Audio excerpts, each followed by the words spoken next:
Bismillahirrahmanirrahim. Marḍatillahi subhanahu wa ta'ala wa hidayatihi wa inayatihi wa taufiqihi wa ila hadratin nabiyil mustafa Muhammad wa ala alihi wa sahbihi ajma'in. Li jami'i masyayikhina wa liwalidina wa liman 'allamana wa liman ahsana ilaina wa liman lahu haqqun 'alaina minal muslimina wal muslimat al ahya'i minhum wal amwat wa biniyatil futuh wal munuh wal rusuh wa salahil jasadi wal ruh wa biniyati husnil khatimah wa salahil aqibah wa khususan li ikhwanina bi Palestin bi anna allaha yansuruhum wa yuhliku a'da'ahum. Al-Fatihah. A'udzu billahi minasyaitonir rajim. Bismillahirrahmanirrahim. Alhamdulillahirabbil alamin. Arrahmanir rahim. Maliki yaumiddin. Iyyaka na'budu wa iyyaka nasta'in. Ihdinas siratal mustaqim. Siratal ladzina an'amta 'alaihim ghairil maghdubi 'alaihim waladdallin. Amin. Alhamdulillahi rabbil alamin. Wassalatu wassalamu ala asyrafil anbiya'i wal mursalin sayyidina wa maulana Muhammadin wa ala alihi wa sahbihi ajma'in. Amma ba'du, rabbi yassir wa la tu'assir, rabbi tammim bi khair. Subhanaka la ilma lana illa ma 'allamtana innaka antal alimul hakim. Allahumma inna nas'aluka fahman nabiyyin wa hifdzal mursalin wa ilhamal malaikatil muqarrabin. Allahumma aghnina bil ilmi wa zayyinna bil hilmi wa akrimna bit taqwa wa jammilna bil afiyati ya arhamar rahimin. Qala al muallif rahimahullahu ta'ala wa nafa'ana Allahu bihi wa bi barakati ulumihi fid dharain. Amin. Insyaallah kita akan mulai dengan kitab Jauharul Mawquf. Masih lanjutan tentang kalimat tauhid, kalimat tahlil la ilaha illallah. Wa qala sallallahu alaihi wasallam addu zakata abdanikum biqauli la ilaha illallah. Dan sabda Nabi sallallahu alaihi wasallam, tunaikan olehmu akan zakat badan kamu dengan sebab berkata la ilaha illallah, yakni dengan sebab Islam kamu.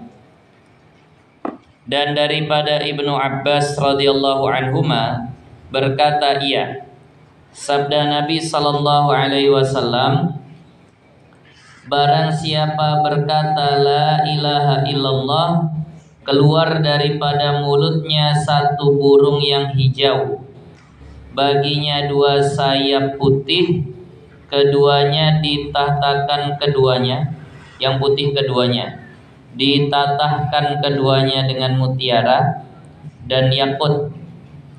Kalau kita ngucap la ilaha illallah secara gaib ya, nah keluar dari mulut kita tadi itu burung warna hijau, sayapnya putih, dihiasi dengan mutiara dan yakut sayapnya. Nah tapi gaib.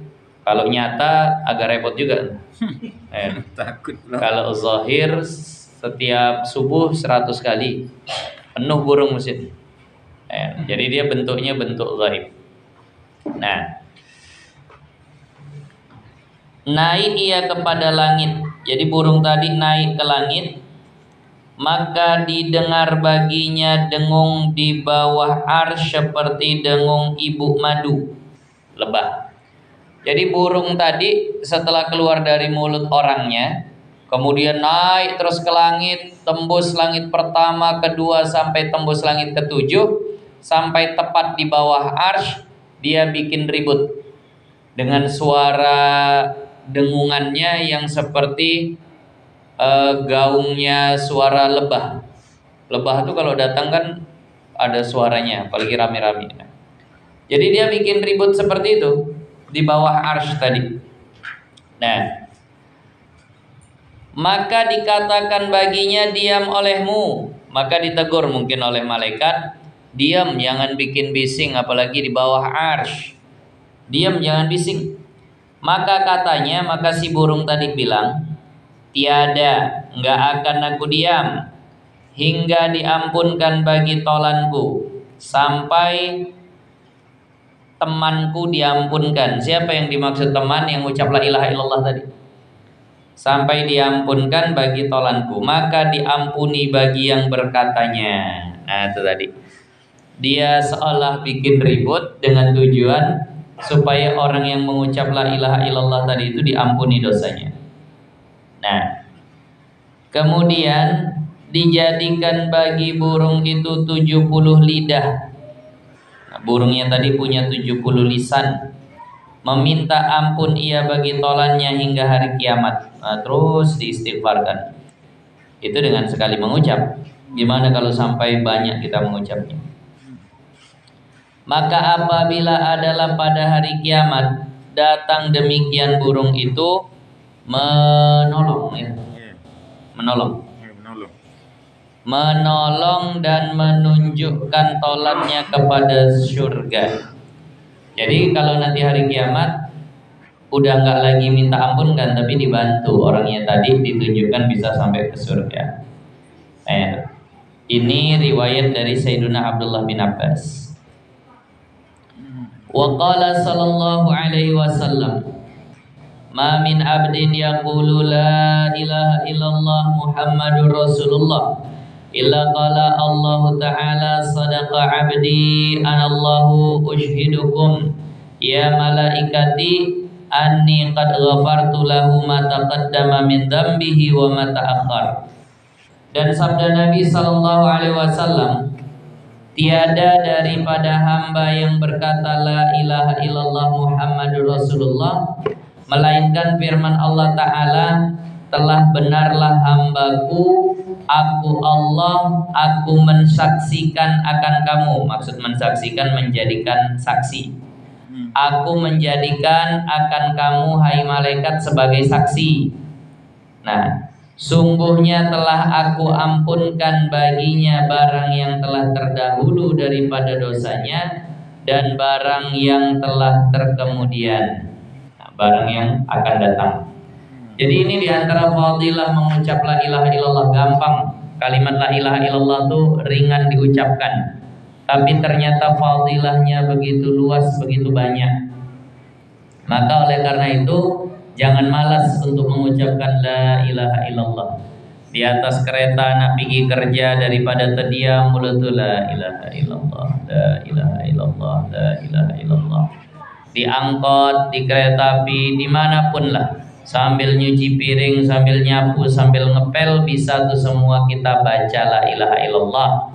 Mau haid, mau suci, semuanya boleh mengamalkan la ilaha illallah, kecuali tempat-tempat yang gak layak lah memang. Wa qala sallallahu alaihi wasallam, man qala la ilaha illallah khalisan mukhlisan dakhalal jannah. Dan sabda Nabi sallallahu alaihi wasallam, barang siapa berkata la ilaha illallah padahal suci ia, yakni daripada syirik dan nifak, lagi ikhlas bagi Allah, yakni suci daripada umpama riya dan ujub, niscaya masuk surga ia, yakni serta orang yang dahulu-dahulu. Kalau ada orang mengucapin la ilaha illallah tanpa ada kesyirikan di hatinya, dia benar nyembah Allah, tidak mensyirikkan Allah dengan yang lain. Supaya tidak syirik nih, ilmu tauhidnya harus mantap. Banyak orang yang menganggap bahwa syirik itu ya semata-mata nyembah berhala, semata-mata nyembah matahari, itu yang namanya syirik. Padahal syirik ini bisa terjadi karena tidak pahamnya terhadap ilmu tauhid. Dia lihat dia sakit, dia minum obat, dia yakin obat itu yang menyembuhkan. Tidak ada lagi kekuatan selain obat itu yang menyembuhkan. Maka ini termasuk syirik. Dan kalau dia yakini seperti itu, kafir bil ijma', kafir dengan kesepakatan ulama. Kalau dia katakan, kok bisa sehat tuh? Iyalah minum obat. Oh sebabnya itu, tapi kan Allah kan, oh enggak, yang obat nih lah. Nah, obat nih yang nyembuhin, tak ada yang lain. Nah, jadi Allah nggak bisa nyembuhin, bisa. Cuma yang kali ini obat nih yang nyembuhin. Kafir bil ijma.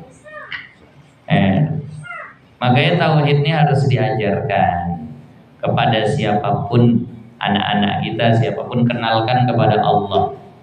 Jangan kenalkan anak kepada diri kita saja. Kalau seandainya kita ngasih duit anak, bilang, nak, ini duit dari siapa tuh nak? Dari ayah? Bukan. Ayah cuma ngantar aja. Dari Allah. Nina makan, kata istrinya. Nah, dari siapa nih nak makanan? Dari emak loh. Emak cuma masak. Dari Allah.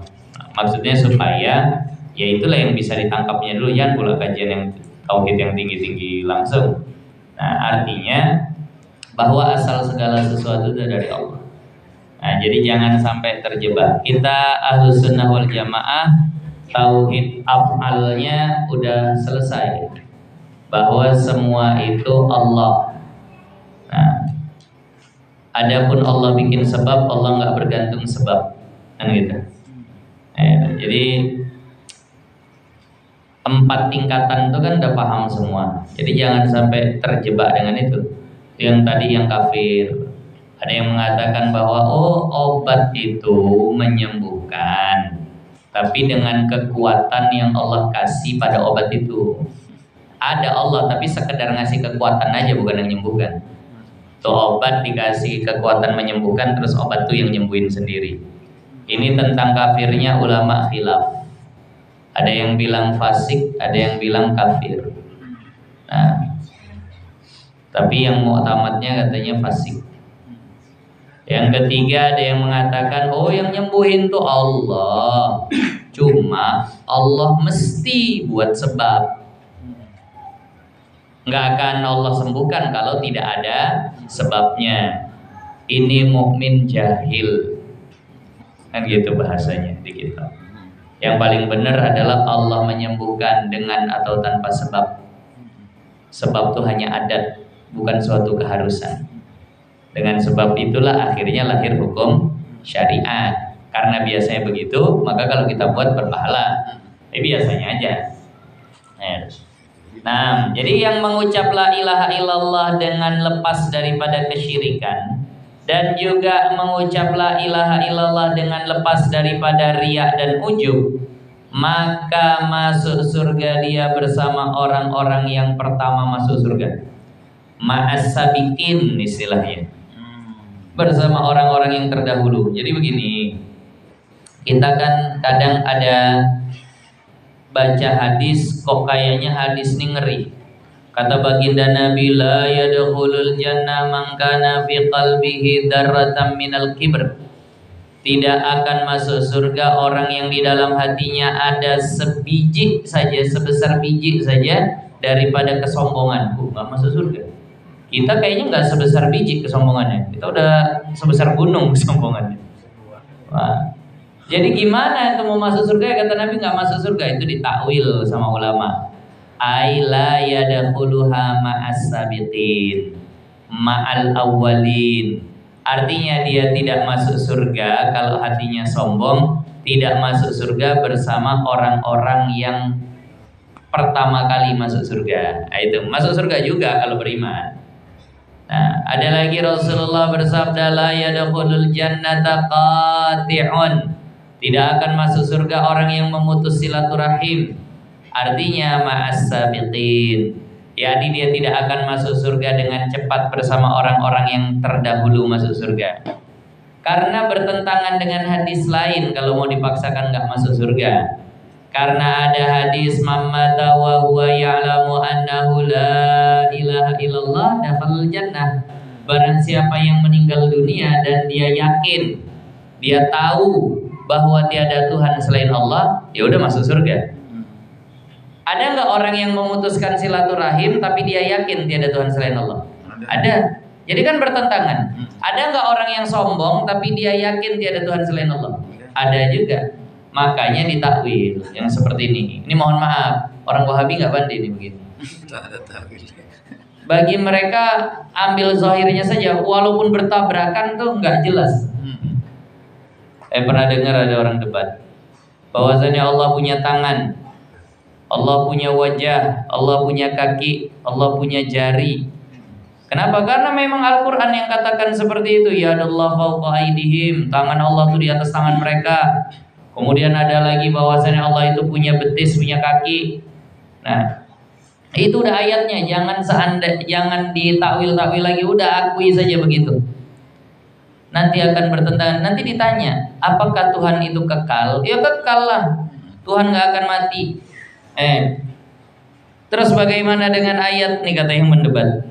Nah, yang debat bukan ulama, cuma memang logikanya luar biasa. Dikasih Allah akal yang agak lebih tajam.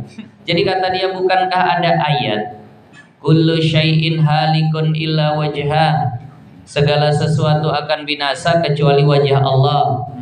Kullu man 'alaiha fan wa yabqa wajhu rabbika dzul jalali wal ikram, semua yang ada di dunia akan hancur, yang tersisa hanya wajah Tuhanmu. Lihat, perhatian dua ayat nih.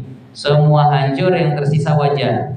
Berarti tangan Allah hancur. Berarti kaki Allah hancur. Masa katanya kekal bisa hancur gitu? Yang sisa wajah aja. Tuh, mau bertentangan gitu. Lemah berarti tangan Allah bisa hancur. Lemah berarti kaki Allah bisa hancur. Tuh, kalau mau diartikan itu tangan, jadi nanti pas hari kiamat Allah tinggal wajah aja, tangannya binasa. Karena di ayat ini jelas, kullu syai'in halikun, semuanya binasa, illa wajha, kecuali wajah Allah. Tangannya Allah binasa, kakinya Allah binasa, jarinya Allah yang kata mereka punya jari itu binasa. Nah, bagus nggak nih cara menuhankan, dimuliakan tapi tangannya dibinasakan gitu. Ini saya katakan orang Wahabi nggak pandai mempertemukan dua ayat, dua dalil yang bertolak belakang seperti itu. Ulama udah tahu itu, makanya nggak bisa diartikan secara zahir. Kalau diartikan secara zahir, tabrakan akhirnya mencederai kemuliaan Allah. Nah, itu tadi. Jadi ini pun dibuat di sini bacaannya tidak akan masuk, yakni beserta orang-orang yang dahulu, kan gitu. Nah, jadi di sini dia akan masuk surganya bersama orang-orang yang terdahulu, karena kalaupun mungkin tidak ikhlas, artinya masih ada riyaknya, masih ada ujubnya, maka itu dia akan tetap masuk surga, tapi belakangan. Tapi kalau ada syirik nggak bisa ya, syirik nggak masuk surga. Ya, nah. Berikutnya. Jadi begini, untuk tauhid ini, mungkin kita kepada orang itu kalau disuruh ngapal sifat 20 itu agak berat lah kita mendakwai. Paling enggak lewat pertanyaan-pertanyaan. Misal kita punya istri, punya anak yang udah dewasa, kok kayaknya mau disuruh duduk ngaji tauhid itu payah. Udah salah setel dari awal. Dari awal nggak diajak ngaji, dari awal nggak diarahkan ke majelis-majelis ilmu seperti ini. Tapi kita khawatir tauhidnya ini gimana, maka ditanya, nah sini, sekali-sekali dialog. Nah, kalau sakit, terus minum obat, terus sehat, itu yang nyehatin siapa? Yang bikin sembuh kau itu siapa? Insya Allah kalau dia agak-agak dengar sedikit, ya Allah lah Pak. Nah, jadi obat itu fungsinya apa? Nah itu tadi dimasukkan gitu aja, supaya tauhidnya itu benar. Obat itu ya cuma usaha. Bisa nggak kalau nggak berobat Allah sembuhkan? Oh ya bisa. Nah, berarti udah lurus kan? Nah, adalah gitu. Nah. Tapi kalau orang sakit mesti berobat nggak? Oh ya mesti. Untuk apa? Kalau dia jawabnya ya supaya sehat, nah itu masih perlu diluruskan. Orang sakit mesti berobat menjalankan syariat. Ini tadi. Artinya supaya dapat pahala. Nah, supaya dapat pahala, karena adatnya Allah kehendaki sehat setelah Allah kehendaki kita berobat, kan itu. Kan itu mana kasab tuh. Bertemunya dua kehendak Allah yang akhirnya kelihatan jadi sebab, gitu. Itu mana kasab. Nah, jadi yang seperti itu perlu pakai ucapan. Kalau seandainya duduk wujud ada idam sedia, bosan dia gitu. Karena payah juga kita untuk yang seperti itu. Jadi maka ditanya-tanya saja. Duduk. Nah, Kadang saya sama istri saya pun dialognya gitu. Ada Allah nih, ada. Apa buktinya? Alam nih. Nah, kenapa alam ini jadi bukti adanya Allah? Dulunya tak ada, sekarang ada. Ah, udahlah. Udah itu untuk ijmali udah cukup, udah. Nggak usah lagi itu dari sisi imkan atau hudusnya, wala bingung dia nanti. Udah gitu aja udah cukup. Nah, Kidam pernah belajar tidak? Oh tahu apa artinya sedia? Maksudnya sedia Allah tak berawal. Kenapa pula Allah tak berawal? Ya kalau berawal Allah perlu kepada pencipta. Udah cukup tuh. Kalau Allah perlu pencipta, kalau mau dihalusin, kalau Allah perlu pencipta, nah, ya penciptanya perlu pencipta lagi. Mana ada Tuhan? Udah beres. Nah gitu. Nah, jadi itu tadi semuanya gitu. Nah, jadi dengan yang seperti itu udah memadai lah untuk ijmalinya. Nah, untuk ijmali Allah kekal. Kenapa? Kalau Allah binasa berarti adanya Allah hanya mungkin saja. Kalau sesuatu yang mungkin perlu kepada yang membuatnya. Berarti kalau nggak kekal nggak kidam, kan begitu terus. Artinya simpel itu. Jadi ketika di pondok kami suruh buat salah seorang santri untuk buat dalil-dalil ijmali yang udah cukup lah, artinya menyelamatkan dia untuk masalah tauhidnya. Nah, pokoknya anak gitu aja, nggak usah yang sampai detail kali, karena memang kita sadari bahwa kaji tauhid nggak semua orang bisa duduk betah mendengarkannya. Nah, jadi dari bahasa dialog begitu saja. Nah, Allah tuh sama nggak dengan makhluk? Nggak sama lah. Kenapa nggak sama? Ya kalau sama berarti sama hadis juga, baharu juga, udah cukup. Artinya Allah nggak sama dengan yang baharu. Kalau Allah sama berarti Allah baharu, udah. Masuk qiyamuhu binafsihi. Nah, apa qiyamuhu binafsihi? Allah itu zat atau sifat? Allah itu zat. Jadi kalau zat perlu nggak kepada zat lagi? Tidak. Nggak, udah beres gitu aja. Nggak usah dibilang Berdiri. wah berdiri segala macam. Artinya kita masukkan paham, kita arahkan seperti itu. Nah, seterusnya lah, semua sifat-sifat itu paling enggak dalil ijmalinya anak istri kita dapat dari model dialog. Wahdaniyah, Allah tuh esa nggak esa. Nah, kalau ini memang mungkin itu tadi lah, untuk esa zatnya dijelasi. Allah tuh satu, nggak terbagi-bagi.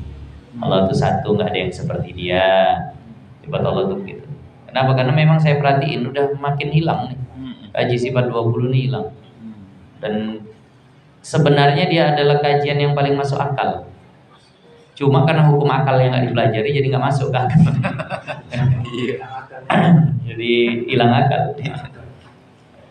Nah, ini tugas-tugas kita yang sudah belajar tauhid supaya kalimat la ilaha illallahnya murni daripada kesyirikan. Nah, murni daripada kesyirikan. Sebenarnya itu aja, nggak terlalu berat untuk menjelaskan tadi. Tapi modelnya itu tadi, mungkin dengan bahasa kita, dia udah paham. Saya pernah nanya kepada seorang guru, kan payah ngapal tuh, apalagi emak-emak lah pula suruh ngapal wujud, ada, qidam, sedia. Nah, belum lagi lawannya wujud, lawannya adam, qidam, lawannya hudus, baqa, lawannya fana. Suruh ngapal gitu, payah. Jadi saya katakan, cemana kalau nggak hafal, tapi konsep di kepalanya nggak salah, udah selamat lah itu. Kalau kebalikan Ustaz, ibu-ibu sini hafal, cuman kalau ditanya paham.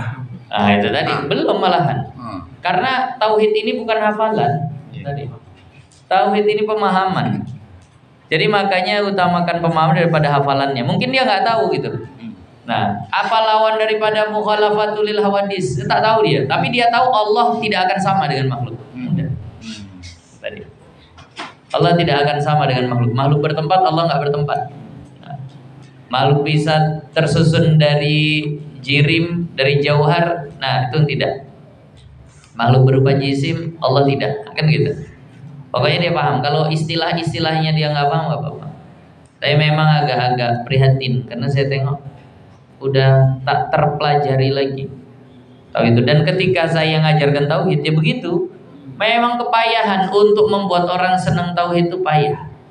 Nah, jadi yang punya bahasa-bahasa yang lebih mudah segala macam, silahkan gunakanlah bahasa-bahasa lebih mudah. Paling dari wujud sampai qiyamuhu binafsihi, sampai wahdaniyah, udah kan gitu.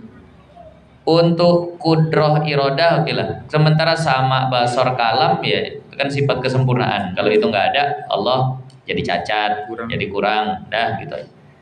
Dah. Apakah sifat maknawiyahnya itu perlu? Sebagian ulama kan memadakan sampai 13 itu aja, udahlah.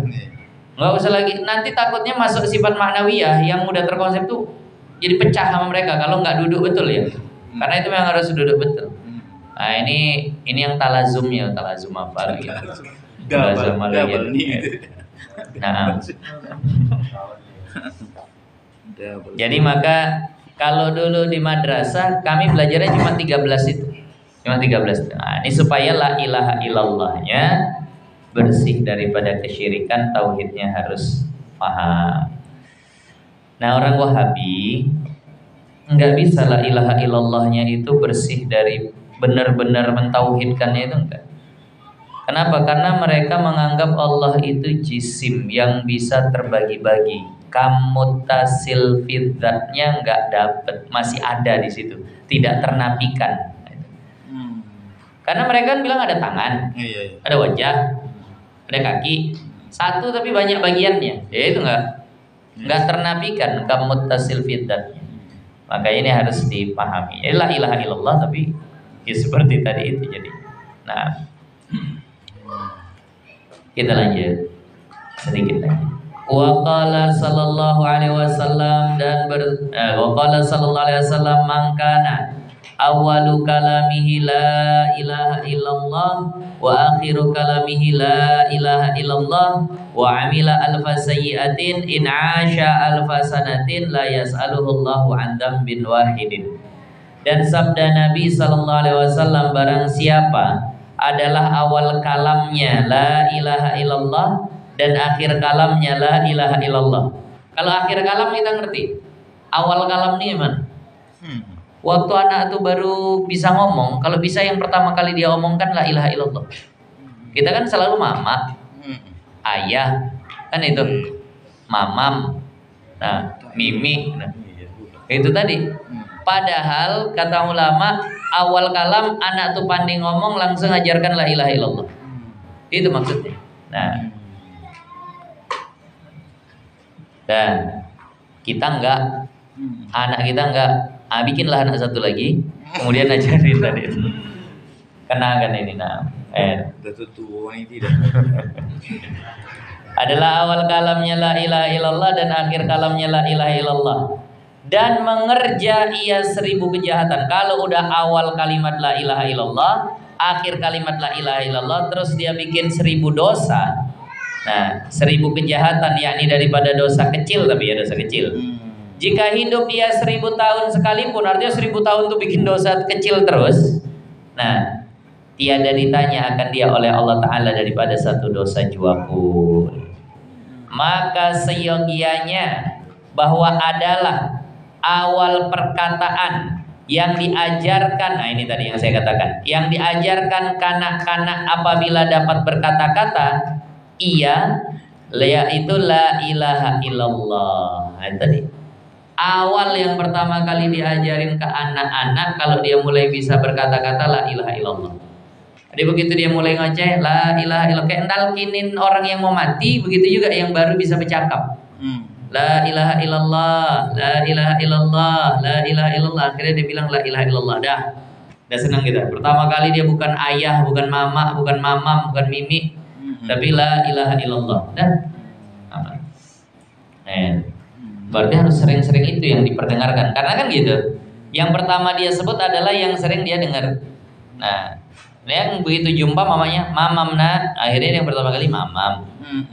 Nah, bilang mama ya pertama kali mama. Nah, maka sebelum mulai la ilaha illallah itu payah. Termasuk yang payah. Nah, payah.